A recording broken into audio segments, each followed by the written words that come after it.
પંચમહાલ જિલ્લામાં આવેલા શહેરા નગરપાલિકામાં ફરી એકવાર ભાજપે સત્તાનો કબજો જાળવી રાખ્યો છે। સતત પાંચમી વખત ભાજપે પાલિકામાં સત્તાના સૂત્રો સંભાળ્યા છે, જેને લઈને રાજકીય માહોલમાં ઉત્સાહ જોવા મળી રહ્યો છે। મળતી માહિતી મુજબ 7 વોર્ડની કુલ 28 બેઠકોમાંથી ભાજપે 15 બેઠકો પર ઉમેદવારો બિનહરીફ જીત્યા છે। ખાસ કરીને વોર્ડ નંબર 1 અને 5માં ભાજપની આખી પેનલ બિનહરીફ રહી છે। આ પરિણામોને કારણે ભાજપના ઉમેદવારો અને કાર્યકરોમાં ભારે ખુશીની લહેર જોવા મળી રહી છે। શહેરામાં ભાજપનો દબદબો ફરી એકવાર સ્પષ્ટ થયો છે।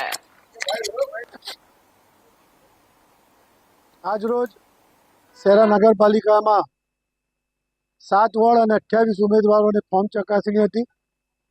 એમાં ગર્વ સાથે કહેવું જોઈએ કે અમારે આના પહેલા પણ નગરપાલિકા ભારતીય જનતા પાર્ટીની જ હતી, જ્યારથી નગરપાલિકા બની ત્યારથી, પણ આજે અમારી 15 સીટો બિનહરીફ થઈ ગઈ અને જે અમારા પર વિશ્વાસ મૂકી અને જે ઉમેદવારો હતા એમણે ને જે અમુક અમારા વોર્ડ તો સંપૂર્ણ બિનહરીફ થયા, જેમાં વોર્ડ નંબર 1, વોર્ડ નંબર 5 એમાં 4 બેઠકો અમારી બિનહરીફ થઈ છે અને હવે ફક્ત 13 બેઠક પર ચૂંટણી થવાની છે।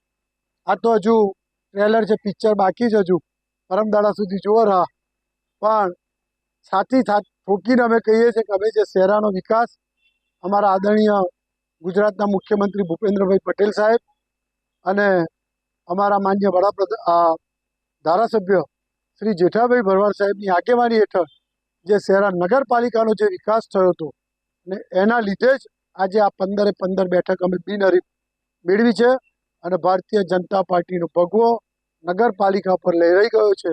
ફરીથી પણ અમારી નગરપાલિકા ભારતીય જનતા પાર્ટીના સુકાન સંભાળવા જઈ રહી છે। આજરોજ મામલતદાર કચેરી ખાતે 13 તારીખના રોજ ફોર્મ ચકાસણી કરવામાં આવી।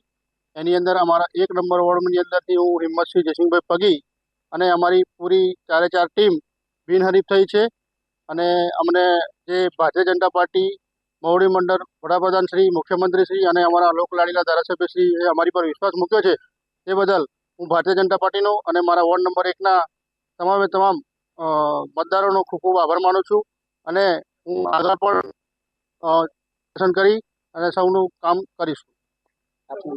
મારું નામ હિંમતસિંહ જયસિંહભાઈ પગી।